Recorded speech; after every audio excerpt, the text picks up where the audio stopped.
Welcome to BSc Statistics students.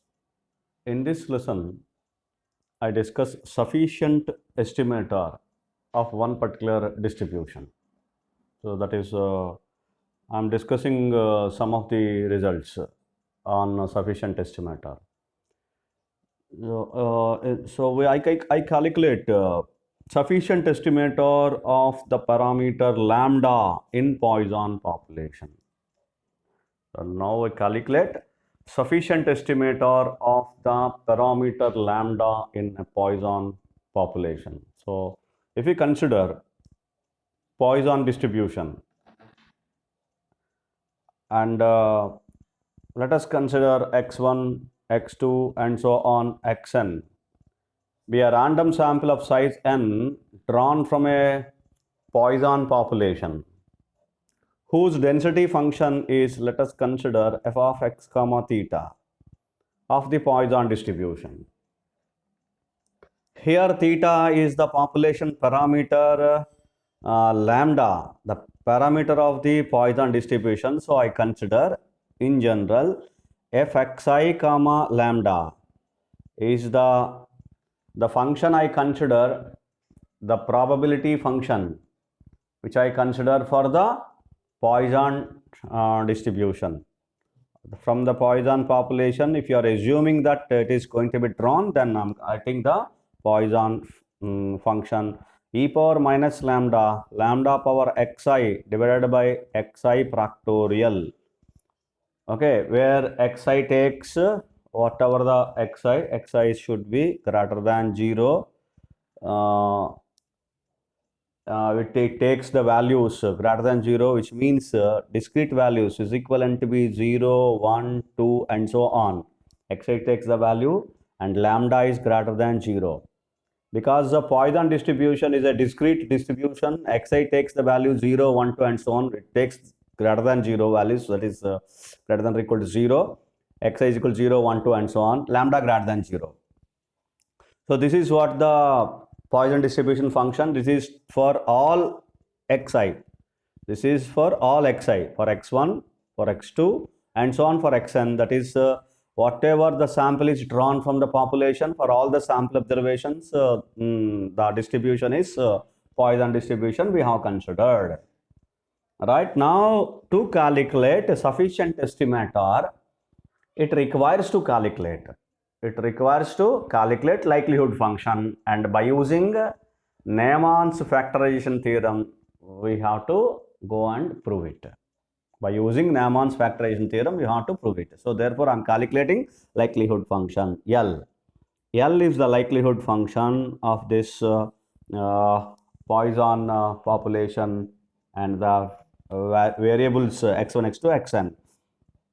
I am considering the formula f of x1 comma lambda multiplied by f of x2 comma lambda and so on multiplied by f of xn comma lambda. This is what the function of the joint density function or likelihood function of the Poisson distribution we are calculating for n random variables x1, x2 and so on xn. Because they are independent, since which are all sample observations, x1, x2 and so on xn are sample observations, therefore which are independent, therefore we have written a multiplied by, right? So it is equivalent to be, what is f of x1 comma lambda?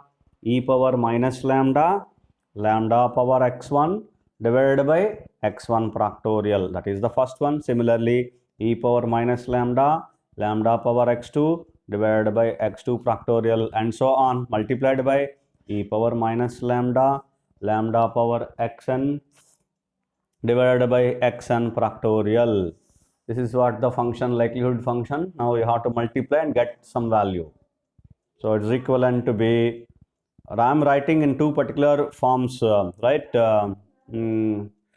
E power minus lambda into e power minus lambda. So n terms you have, therefore e power minus n lambda, e power minus lambda whole power n, it is nothing but e power minus n lambda multiplied by lambda power x1, lambda power x2 and so on lambda power xn.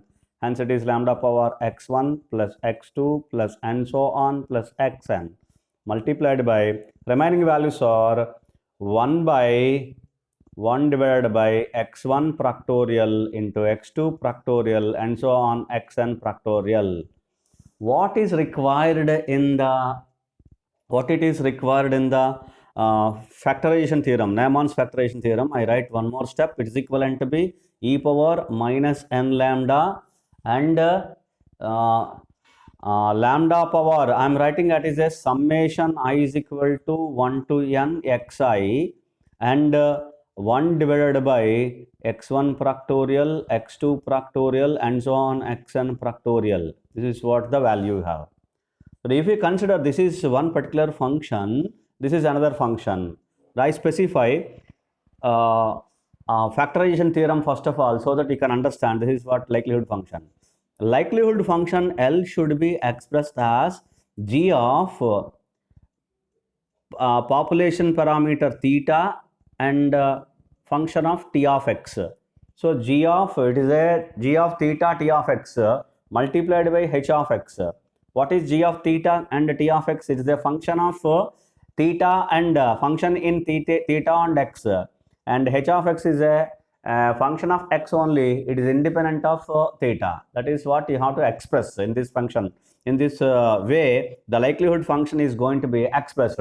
If you express it then in this fashion, then t of x, whatever t of x, that is nothing but is a sufficient estimator for the population parameter theta.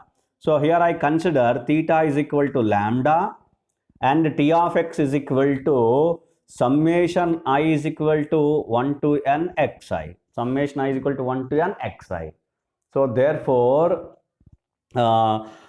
this can be expressed as it can be expressed as g of lambda and summation I is equal to 1 to n xi, that is t of x, and this is the first one. You consider this one, and h of x, you consider h of x is equal to 1 by x1 factorial, x2 factorial, 1 and to xn factorial. That is, I am writing here where g of lambda and summation xi I is equal to 1 to n is equal to e power minus n lambda and lambda power summation xi I is equal to 1 to n.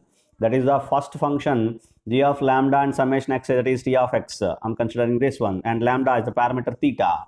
And then another function h of x I am considering as 1 by x1 factorial. Is it not visible? Right. So you see, now you see here. Is it clear? Now we can h of x is equal to, I am considering x1 factorial, 1 by x1 factorial into x2 factorial and so on into xn factorial. It is completely a function of x, is not depending on the parameter theta, that is lambda here. The parameter lambda, it is only a function of x, and this is a function of both x and lambda. So x and lambda, that is also specifically it is a function of summation xi.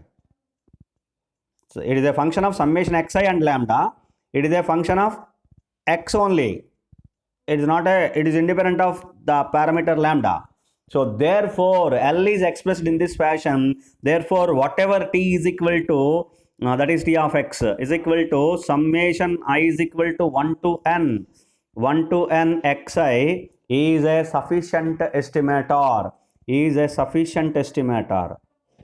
or sufficient statistic also we can call, sufficient estimator or statistic of the population parameter of the Poisson distribution lambda, of the parameter Poisson distribution, that is of the parameter lambda of the Poisson distribution.